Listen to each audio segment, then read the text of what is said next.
Hey, what up, everyone? Dragon back again, here to tell you that you should be watching Gojira.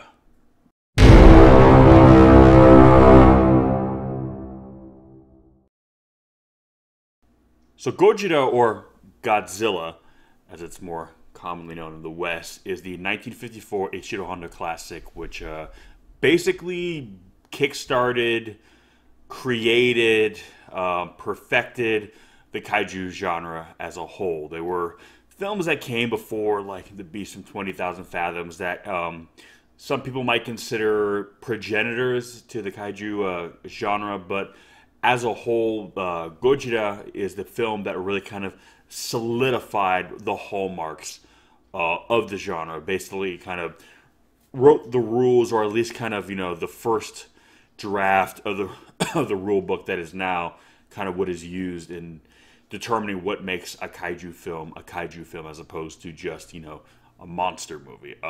So like I said, this is Godzilla. This is the first Godzilla film. And for some of you who don't know, yep, his roots go all the way back to 1954. And basically the story takes place 1954 Japan, where basically a series of fishing vessels go missing.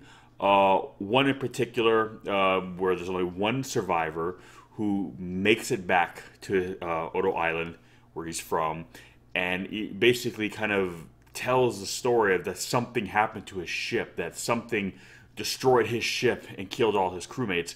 And some of the elders on the island say it's Gojira, and a lot of people just dismiss it as just an old legend of this kind of great seafaring beast from olden times. And then in the old days, they used to sacrifice people to the sea to appease Gojira. And more than likely, he just comes across as kind of like this old folklore, kind of god of mythology kind of thing. A little bit of almost like the way Kong was kind of revered on Skull Island. And big surprise, Ishiro Honda and the folks at Toho, who are the studio responsible for all the Godzilla films. Not the American ones, but even though they still have a hand in kind of the decision-making process with those. So basically all of Godzilla, them. And basically, they were very much influenced by King Kong, especially when it was re-released in theaters years later. And essentially this was kind of not their version of King Kong, but they kind of wanted to tell their own monster story, if you will, but take it much further than what they did with King Kong. If King Kong was basically a big wild animal loose in a city, Gojira is essentially a force of nature, that wreaks havoc on a city. And essentially this story is a metaphor for the bomb, the atomic bomb, the nuclear age. Like I said, they have this legend, this story, and then finally Gojira comes to the surface and people finally see him, including the modern world civilization, scientists, and realize that, or kind of determine that that he is some form of transitional species of dinosaur and or prehistoric creature that has been affected by radiation, by the fallout of the atomic bomb, the hydrogen bomb tests of the 50s. Basically the exposure to nuclear energy has twisted and warped this organism into something aberrant, something unprecedented. It is now empowered or imbued with powers and abilities that exceed the natural order. And this is where you really start to see kind of the kaiju genre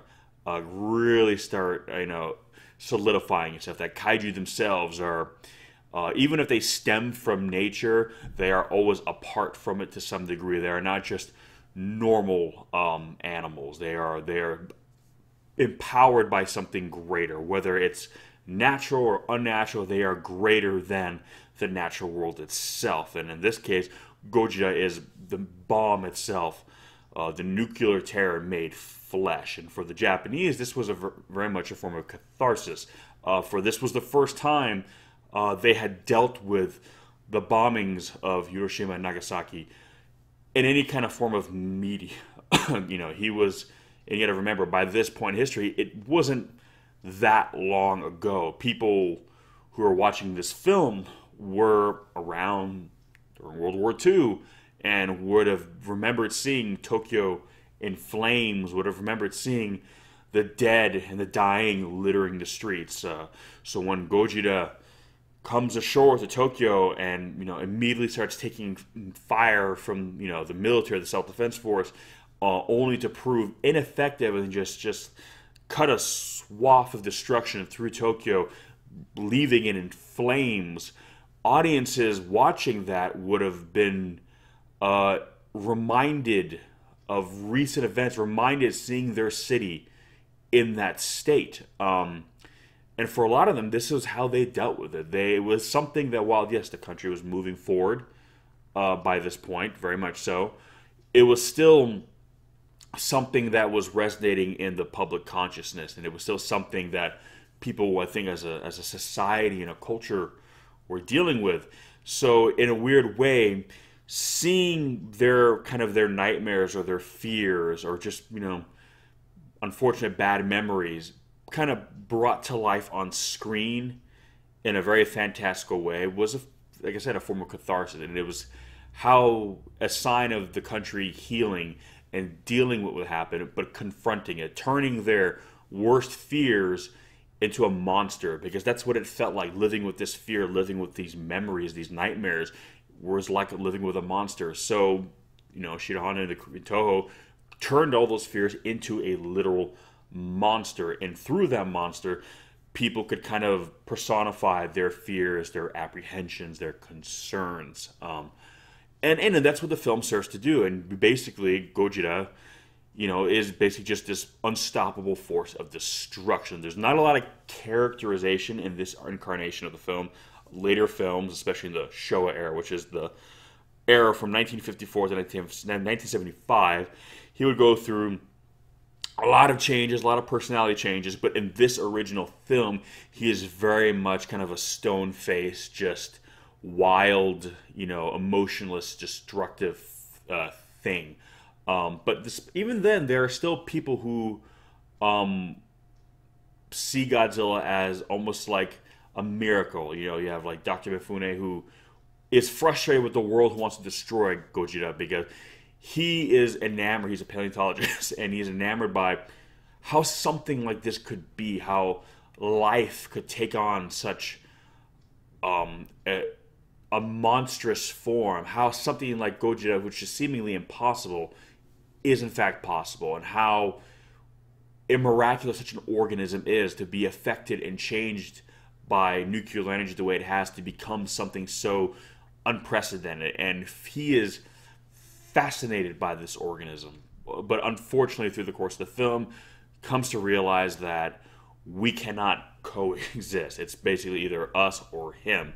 And basically enter Dr. Serizawa, who has created something that is now being known as the Oxygen Destroyer. And basically it is something that they want to deploy against Gojira. And this is where the film kind of reaches a very interesting and moral conundrum. Whereas by harnessing, the atom, by creating nuclear weapons, we created a monster in Gojira. So what happens then if we take a more destructive weapon to destroy Gojira? Basically, if we use nuclear weapons to end a conflict, bring about the end of World War II, yet that beget a monster, what happens then when we use a more destructive weapon to stop another conflict?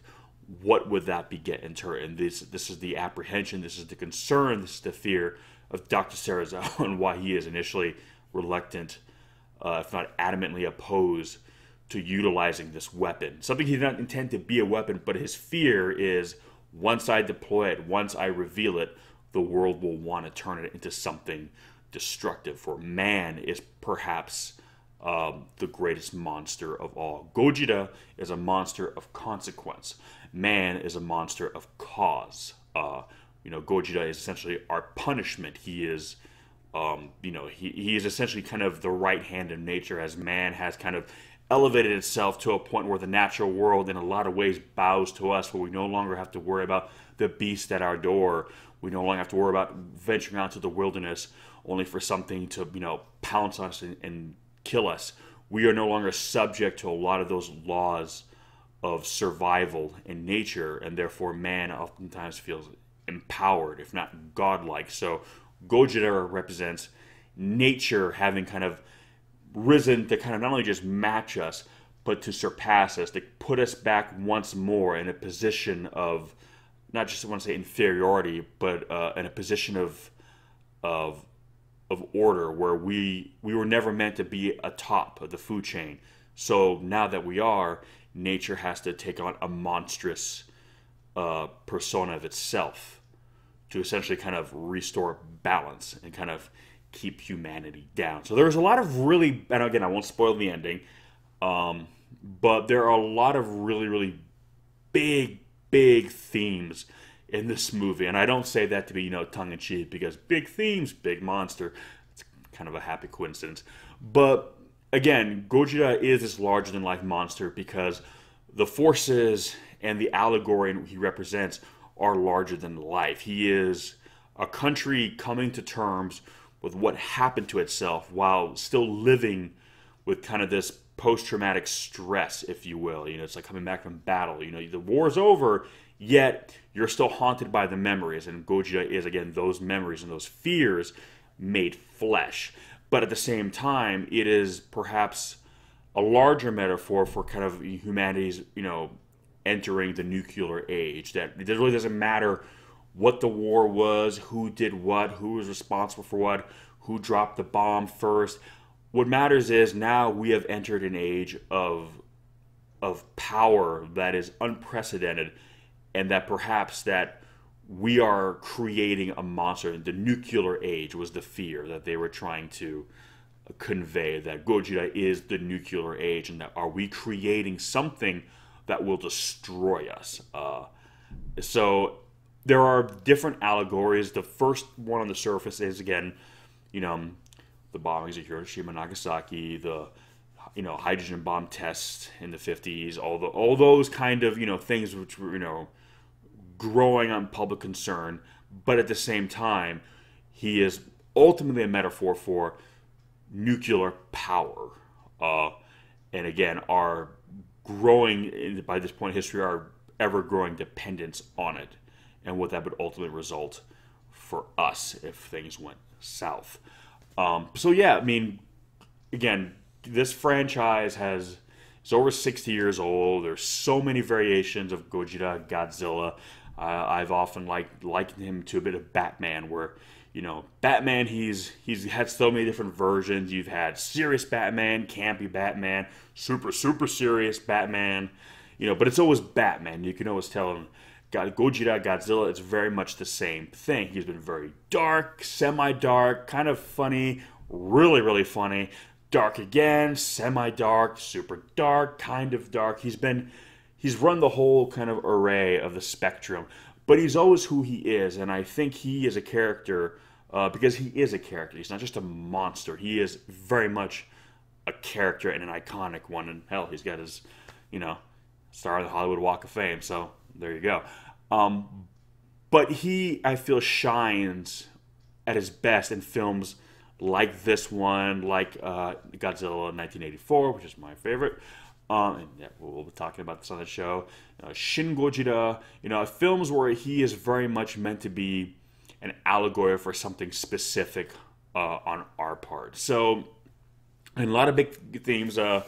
Again, one of the films that pioneered well tokusatsu effects, which again is suitimation, using a suit, because again in the West they were using stop motion, and due to Toho's kind of at the time budgetary restraints to make a Godzilla film utilizing that technology would have just taken a very long time. So they utilized suitimation, and they did a great job. For 1954 film, the kind of the start of really the tokusatsu industry. You're seeing a lot of really great suit work, a lot of creative work, ways of shooting the suit, making it look bigger, making it look more imposing, being very creative with various film techniques to turn, which essentially was a man in a suit, into a monster, into a full-fledged character. So, basically, again, in case you guys haven't noticed, very big fan here. I usually try not to fanboy out in these videos, but this is one that's really near and dear to my heart, as maybe you guys might have noticed, or some of the other stuff we do on this channel. But yeah, I this is one I highly recommend. If you're not into monster movies or science fiction or whatnot, I would still recommend this film highly for its kind of historical importance. Like I said, it's the first time Japan as a nation dealt with the bombings of of their country, the nuclear bombings, in a kind of a public public setting in the media, essentially. So it was historical and revolutionary for that reason alone, but also just kind of confirming and solidifying the fears of the world. It's like, okay, we've seen what these bombs can do, and yet we're not slowing down, we're not stopping. So what is the future of the world now that we've entered the nuclear age? What does it mean for us? What will ultimately become of us? Will we harness this power and wield it as gods, or will we, create a monster and destroy ourselves? And this was, kind of a global fear. So for that reason alone, you're basically seeing a snapshot in time, really the fear of the world encapsulated in a film and a character. And that's not an easy thing to do, but it's something I feel that Ishiro Honda did exceptionally well. And it is a film that, even though, yes, it's old, it's black and white, and the special effects aren't the greatest, given that, again, it's over 6 years old, it stands the test of time.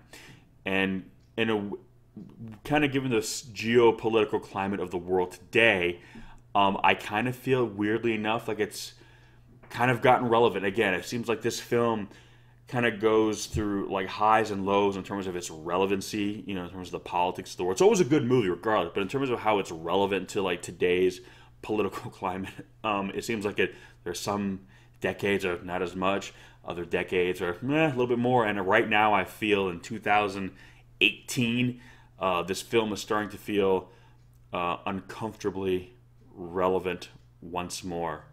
But perhaps that is why this movie is maybe more important now than ever, because maybe it's time that we, as a global society, are kind of reminded of what made people afraid of this technology and the fallout of it to begin with.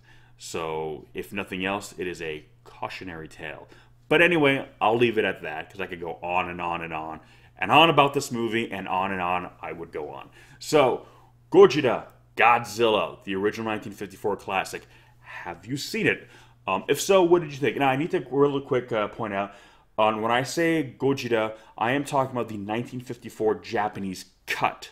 There was I'm trying to remember, so I apologize if it was 1955 or 1956. I believe it was 1956, where there was an American version called Godzilla, King of the Monsters, which, not to be confused with Godzilla, King of Monsters, which is slated to come out in 2019. When this kind of very famously or infamously, depending on who we talk to, had scenes omitted from the Japanese cut and new scenes shot in a film with actor Raymond Burr playing an American reporter who's going on and reporting on this scene. They would kind of insert him in certain scenes and take some of the characters from the Japanese cut and then, shoot them from the back to make it look like he's talking to them. And it kind of downplayed the nuclear allegory a lot. And a lot of that was just because, who bombed Japan? America. And America, at the time, didn't want anything painting them in a negative light. So they really watered it down, took out a lot of the allegory. It was still a very dark film, still very much a film noir film. But for the longest time in the West, especially America, this was the version we could see. The only version we could see, and this is the version I grew up on, and a lot of older Kaiju fans, and then enter the digital era where, we had access to the internet, and then finally the digital, or the Japanese cut became made available in the West, and we finally all got to see the truly uncut masterpiece that was the original 1954 film. So I am recommending the 54 cut. Afterwards, if you want to check out the Raymond Burr version, just to kind of compare and contrast, kind of see how they change it, just for curiosity's sake, by all means. But I am talking about the Japanese version, 1954. So, as always, I will leave links in the description section below where you can pick it up, check it out. Please, please, please, please do. Again, even if you never watched the Godzilla film, this film kind of stands on its own, even in terms of the entire kind of pantheon. And please don't be put off because it's an old movie. just watch it. It's not it's not super long because it's an older film. Check it out, watch it. Please come back, give me some of your thoughts. Let me know what you think. I am very curious to hear what you guys have to say about this movie in particular. So as always, guys, thank you so much for watching, and we'll catch you in the next one. Peace!